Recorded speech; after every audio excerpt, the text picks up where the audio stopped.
I knew it was bad the moment I saw the bright yellow paint on my newly delivered Ferrari 812 Superfast turn a sickly shade of green. And no, it wasn't the car's finish. It was a reflection of a neon porch light from the house across the street. The same house rumored to be the domain of my fresh nemesis, Karen. You see, I'd spent almost 30 years of my life working in commercial real estate, slowly building a portfolio that I hoped would let me retire in comfort. I'd always planned to park a shiny sports car in my driveway as a sort of I made it moment. Little did I know that in my cozy new suburban neighborhood, that bright sports car would set off a cataclysmic chain of events. It started with a pamphlet in my mailbox, some tedious notice about neighborhood standards from the local homeowners association, HOA. The problem wasn't the notice itself. HOAs come with the territory, right? But there was something oddly personal about the tone, like the writer already disliked me. The letter ended with, "Failure to comply will result in immediate action by the association." No niceties. No, welcome to the community. Just a stiff threat that left me shaking my head. I filed away with other junk mail. But the next day, as I was polishing my Ferrari in the driveway, a shrill voice cut across the morning stillness. "You can't park that monstrosity in your driveway," she screeched. Her voice was so startling, I nearly dropped my microfiber cloth on the concrete. I glanced up to see an impeccably dressed woman in a starched blouse and pressed khakis. A glare of pure disgust scrunched her face, accentuating wrinkles that might have been softened by a smile.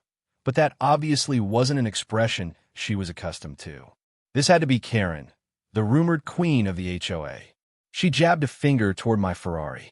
"I'm sure you think this is some big show," she snapped, "but there are codes and there are rules. Garage it or lose it." She practically spat the last part, as if she owned the sidewalk beneath her feet. I did my best to stay calm. "I'm Mitch," I said, stepping forward and offering my hand. "Just moved in. Nice to meet you."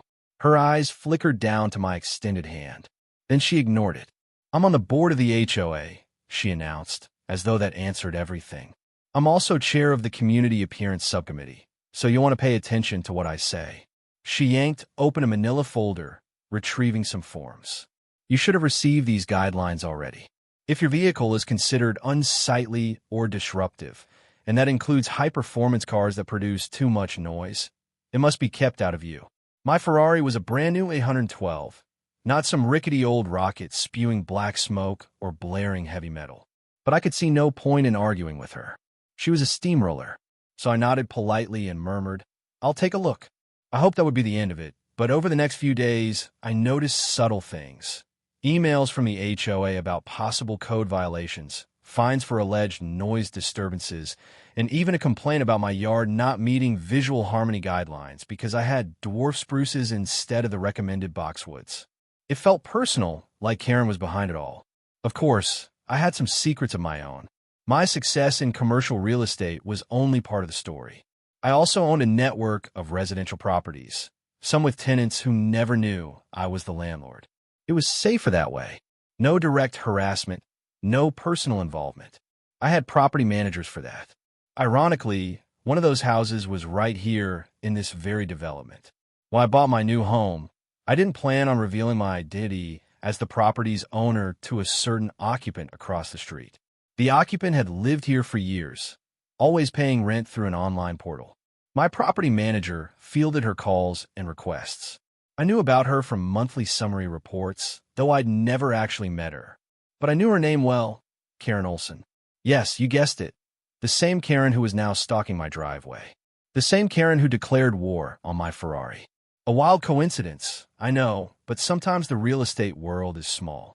And it turns out that the haughty, controlling woman across the street had no clue that her monthly rent check, an annoyingly late one, at that, went straight into my bank account. That night, I pour myself a bourbon and reread her recent HOA message, which ended, "Immediate action will be taken." A threat without any real authority, unless you count petty fines and repeated harassment. I let out a slow whistle. Karen was gearing up to make me her personal project. She was on a mission to reshape the neighborhood in her image and rid our corner of anything that didn't fit her cookie-cutter mold. And I, apparently, was her public enemy number one. I downed my bourbon, thinking over my next steps. Sure, I could pay the fines and keep my Ferrari tucked away, but that would only feed Karen's inflated sense of power. Meanwhile, she was living in a house that I owned. Talk about a dramatic irony. Maybe it was time to show that the new guy wasn't here to play by her rules. After all, life's too short to let some self-important neighbor boss you around, especially when, unbeknownst to them, you hold the keys not just to your own driveway, but to their very front door. I decided to do some reconnaissance before making my move. One Saturday morning, I took a walk through the neighborhood, coffee mug in hand, wearing comfy loafers and a casual sweater. It felt a bit like being in some strange theme park called ordinary suburbia. Children pedaled shiny bikes up and down pristine sidewalks, while older couples power walked and gossiped over low fences. All the while, neat lawns and identical mailboxes formed a near-perfect pattern. I bumped into my next-door neighbor, Barbara, a retired teacher who had lived in the community longer than anyone.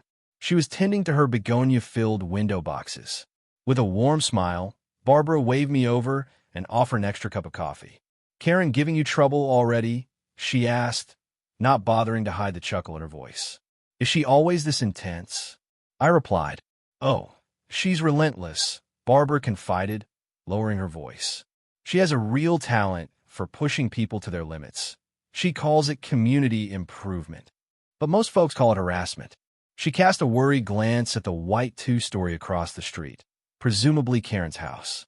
She stepped up her game after she got on the HOA board. Fines, compliance forms, late-night notes taped to people's doors. She's unstoppable. Barbara's sincerity was obvious, and I felt an instant wave of sympathy for her.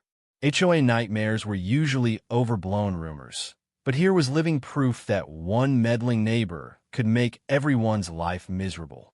"Thanks for the heads up," I said, sipping the coffee. It was surprisingly good, with a hint of cinnamon. "I'm not looking to cause trouble, but if she wants a fight, she'll have one." Barbara's eyes twinkled. "I appreciate your spirit," she said, "but do be careful. Karen's vindictive.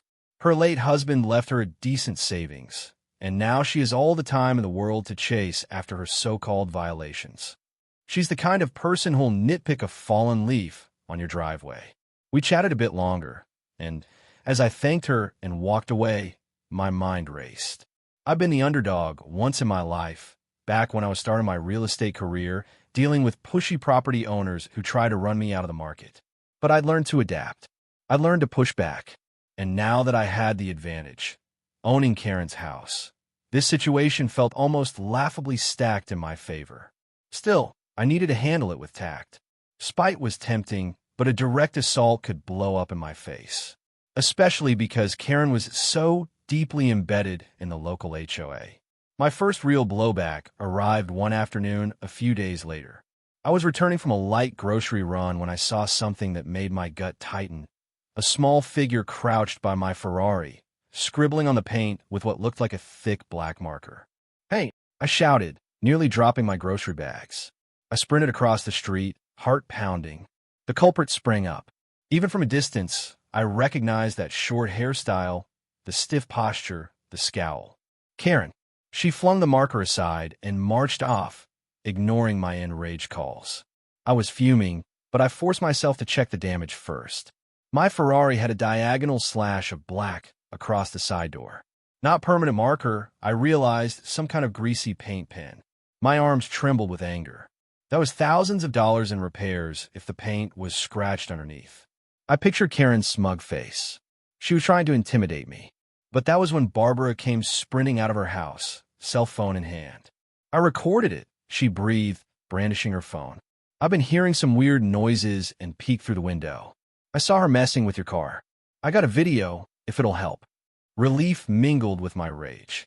"It will absolutely help," I said, running a shaky hand through my hair. I thanked Barbara profusely, then watched the video. Karen was clearly visible, crouching by the car, her expression filled with venom. It was evidence crystal clear. The rational part of me wanted to file a police report immediately. This was vandalism, plain and simple. But the petty part, the side that had been disrespected and threatened, wanted a more strategic revenge. I had ammunition that could blow Karen's comfortable life to smithereens. I figured that was worth holding on to for a moment. So I called the non-emergency line and explained the vandalism. The dispatcher said an officer would drop by in the next hour. Meanwhile, I quietly filed away the video evidence. Karen might have some power in the HOA, but I had the law on my side for this. If she kept up her campaign of terror, she'd find herself in legal hot water. I took a deep breath and tried to calm down. This was just a car, an expensive, flashy car I'd dreamed of owning for decades, sure, but it was still an inanimate object. In my years in real estate, I'd learned never to reveal my best card too soon. I let the police do their official bit, but as for the real checkmate, that would come later when she discovered her landlord was the exact same neighbor she'd been harassing. I glanced over at her house. The front door remained closed, blinds drawn tight. Perhaps Karen was lurking in there, gloating, or maybe panicking about me calling the cops. As for me, I felt a calm sense of inevitability. Karen had declared a battle for supremacy, but she didn't know the war was already lost. When the police officer arrived, Officer Delgado, according to his name tag, he took my statement while casting sympathetic looks at the Ferrari's defaced side door. "You say you have video evidence?" he asked, pen hovering over his notepad. I nodded and handed him my phone, playing Barbara's recording. Delgado's eyebrows shot up, and he shook his head in disapproval. "That's very clear footage," he muttered. "This is definitely enough to justify pressing charges for vandalism." The real stinger came when I told him the identity of the suspect. "She's on the HOA board," I said wryly. "I'm sure she'll claim she was enforcing some bizarre rule." Officer Delgado gave a resigned snort. "I've seen everything with HOAs, petty fines, neighbor disputes, but it's not every day I see an actual board member brazenly damaging property on camera." He paused, tapping his pen on the notepad. "Look, I can go over there and talk to her, maybe even place her under arrest if you want to pursue this seriously. But let's be frank, she'll probably lawyer up. You prepared for that." I knew a lawsuit could get messy, time-consuming, and expensive, even if I was in the right. But I also recognized something. Pressing charges was just one route. My ultimate trump card was that I owned her property. If she tried to bury me in legal nonsense, I could bury her right back with an eviction notice. Considering she'd never once paid her rent on time and had multiple lease violations for unauthorized landscaping changes, I had more than enough grounds. But before going nuclear, I decided to hold back. "Let's do the report first," I said. "I'll keep the option open to press charges. I just want it on record." Officer Delgado nodded and handed me a business card. "Understood. If she continues harassing you or escalates this, don't hesitate to reach out." After he left, I stood on my driveway for a few minutes, hands on my hips, staring at the battered Ferrari. The irony was not lost on me that, after working so hard to buy this dream car, I found myself in a battle to protect it from the pettiest neighbor on the block. I debated confronting Karen that evening, but part of me wanted to let her sweat. She must have known the police had arrived, though she stayed firmly behind closed curtains. 2 days later, while I was waiting to schedule a professional paint correction for my Ferrari, I got an email from the HOA with the subject line, "Urgent, unresolved code violations." The text scolded me for neglecting to store my vehicle in an enclosed garage, ignoring the noise abatement guidelines, and it even had a bolded statement about the unapproved landscaping changes on my property. Absolutely petty stuff. It was obviously orchestrated by Karen, who had likely used her position on the board to rally some official-sounding condemnation. Attached was a notice of a $2,000 fine, effective immediately if not paid within 14 days. My blood boiled. That was no small sum. Sure, I could afford it, but that wasn't the point. This was a power play, an attempt to strong-arm me through official channels. Well, let her try. She had no idea how precarious her own situation really was. I took a deep breath and decided on a plan. I'd start by contacting my property manager, Danielle, and instruct her to serve Karen a notice about her late rent and other ongoing lease violations, strictly by the book. Danielle had no idea that Karen was my neighbor. She only had Karen's name, phone number, and address. That formality would set the stage for me to move forward with an eviction if Karen kept this nonsense up. I was done playing nice. I fired off a quick email to Danielle, explaining that Karen's rent was, once again, overdue. She typically paid by the 5th, but here we were on the 10th with no check. I asked Danielle to follow protocol and issue a final late notice, just to let Karen know she was on thin ice. Then I sent a response to the HOA's fine notice, a simple statement that I disputed their claims and had not been given proper hearing or evidence. Meanwhile, I attached the police report regarding the vandalism, pointing out that a member of their own board had committed a crime against me. If they wanted to fight, I was bringing plenty of ammunition to the table. Over the next few days, as I strolled around the neighborhood, I noticed the subtle changes in neighbors' behavior.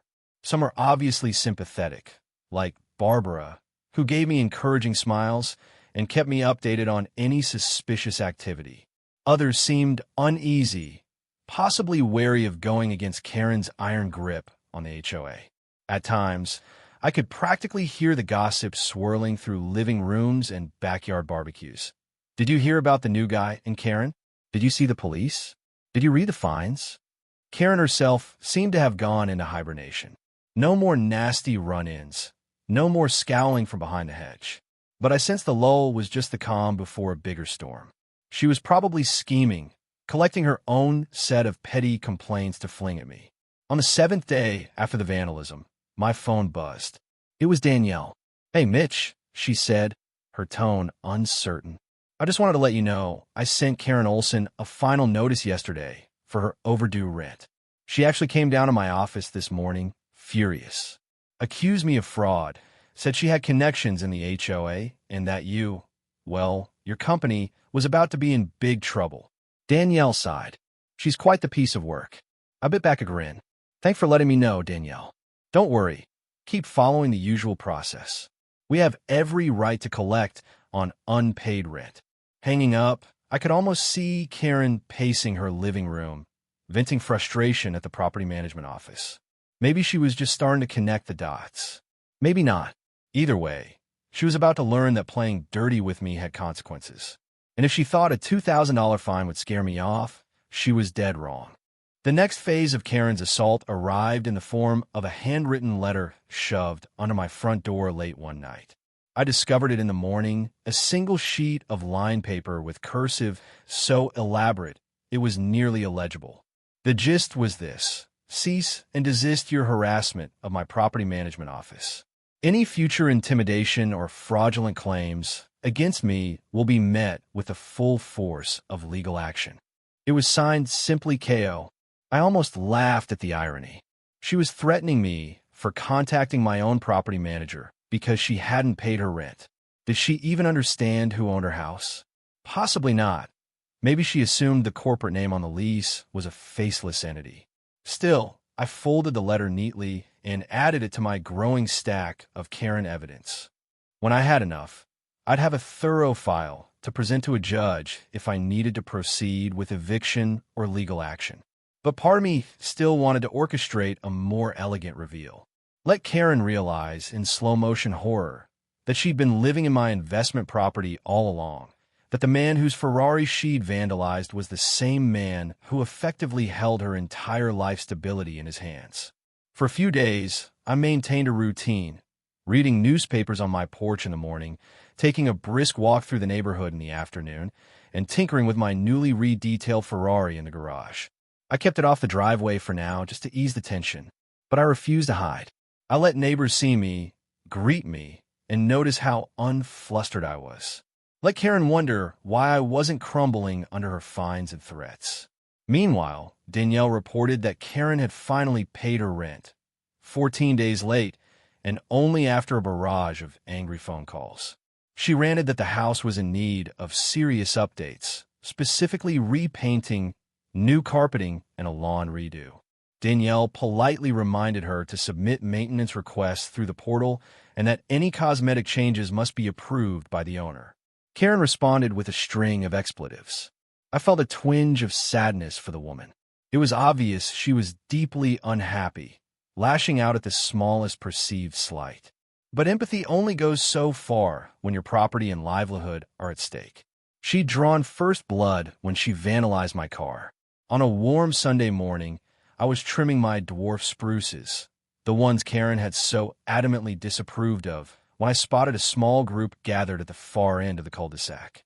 There, under a large sycamore, stood Karen, gesturing wildly at a couple, Jim and Kathy, I believed, while waving a piece of paper. I hovered near my mailbox, trying to overhear.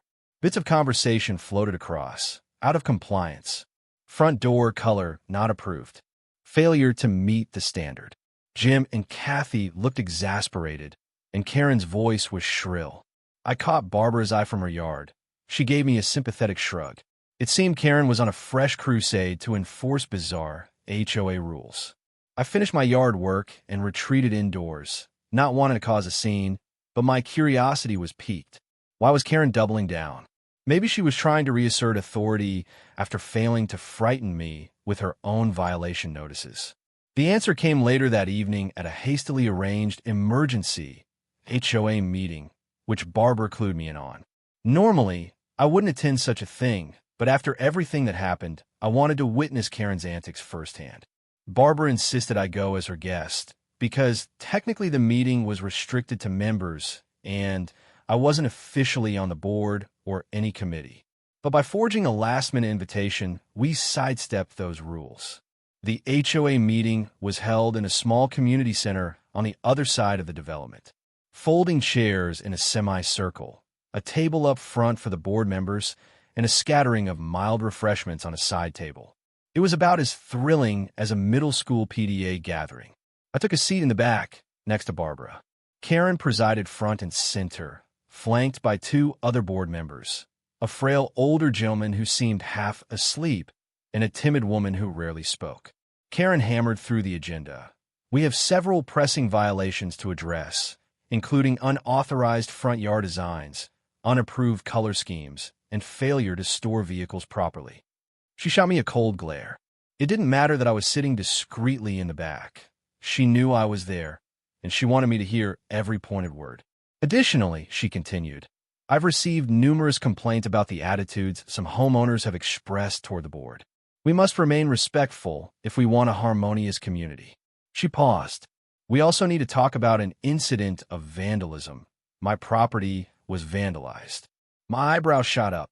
Her property was vandalized? She was flipping the script, claiming victimhood. The room rustled with confusion, and I caught Barbara's alarmed expression. Karen plowed on. I have strong reason to suspect the new homeowner on Maple Drive is behind it. My cameras caught him lurking around my house. Her voice rose. He's had the audacity to disrupt this neighborhood's peace with his monstrous sports car, disregard our guidelines, and now sabotage my personal property. I intend to file a formal complaint and request that the board take action. I stood up. My heart hammered in my chest, but my voice stayed calm. That's a lie, Karen. We both know it's not true. She glowered at me, but I plowed ahead. I have a police report stating you vandalized my Ferrari. I have video evidence from a neighbor. You want to talk about sabotage? Let's start with the facts. A murmur went through the crowd. Karen's cheeks turned crimson. That's nonsense, she began, but I stepped forward, pulling the printed police report from my pocket. I brought copies just in case. Here's the official report, complete with Officer Delgado's name, I said, raising my voice so everyone could hear. I don't know what you're playing at, Karen, but claiming you were the victim here is outrageous. Karen's eyes flashed, and for a split second, she looked cornered. The other board members seemed startled, glancing between Karen and me. The tension in the room was thick. I expected Karen to scream or lunge at me, but she took a deep breath, then forced a smile, a chilling grin that made my stomach twist. You're not the only one with proof, she hissed. Believe me, I have my own documentation. She turned to the crowd, raising her chin. I'll provide it at the next official meeting. For now, I'd like to postpone further discussion and consult with legal counsel. Motion to adjourn, piped up the frail man next to her.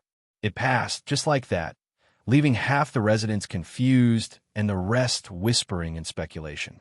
Karen packed up her papers, cast me one more venomous look, and swept out, letting the door slam behind her.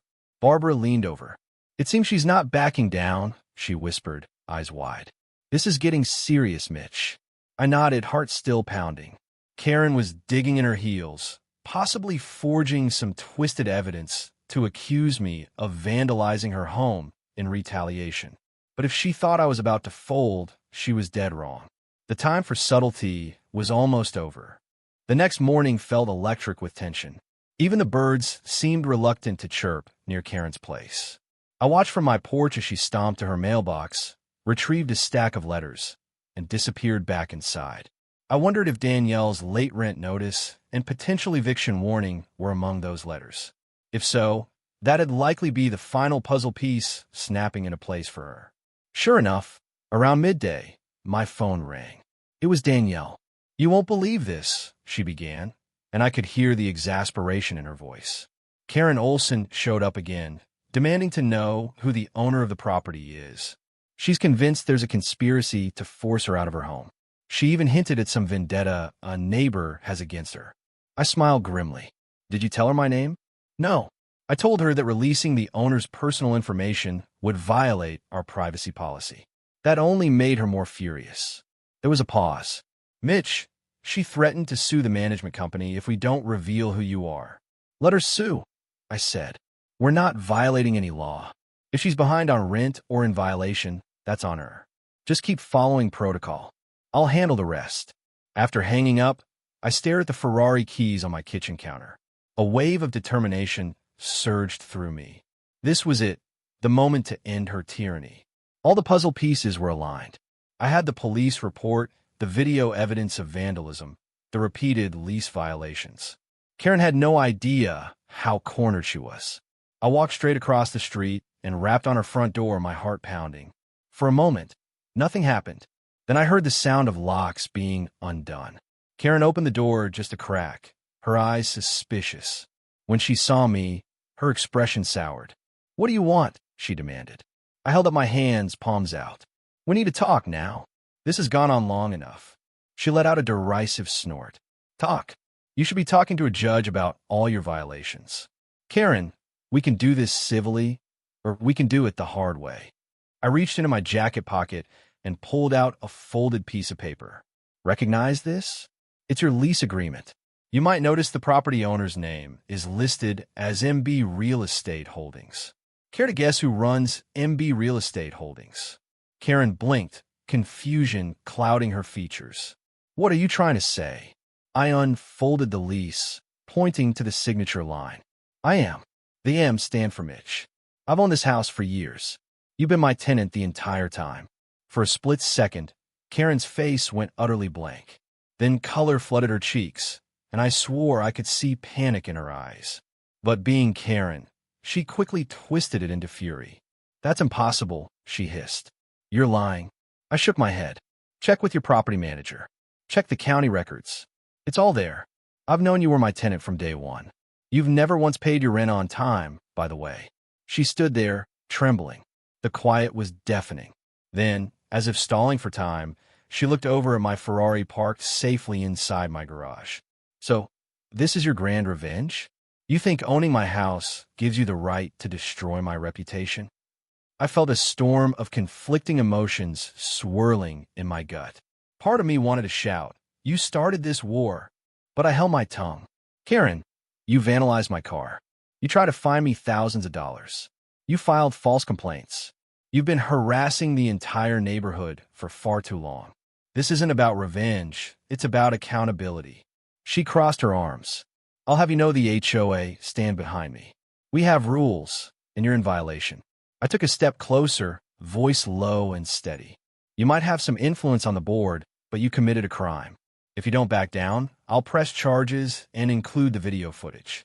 I'll also begin formal eviction proceedings. And between late payments and other lease violations, I have more than enough grounds to see you out that door." Her face twisted, panic finally winning over indignation. "You can't do that," she whispered. I'll lose everything. This place was all I had left after my husband died." I paused, the mention of her husband draining some of my anger. She was terrified. No matter how obnoxious or cruel she'd been, seeing pure fear in someone is a gut punch. I let the silence hang for a heartbeat. "I don't want to make you homeless," I said gently, "but I'm not going to stand by while you terrorize me or anyone else." If you want to stay in this house, you need to drop every bogus charge against me, fix the damage you caused, and resign from the HOA board. No more insane fines, no more intimidation. That's my offer. Karen stared at me like a cornered animal. Her breathing was uneven, and for a moment, I wasn't sure if she'd scream or break down in tears. Finally, her shoulders slumped. She glanced away, blinking hard. I can't just quit, she muttered. But I'll step down. I'll pay for the paint damage. And the fines, she swallowed, her voice wavering. I'll have them canceled. Relief flooded my chest. Thank you. I pulled back. We can talk details. If you hold up your end, I'll hold up mine. She nodded numbly, barely meeting my gaze. The queen of the HOA was finally dethroned. The end.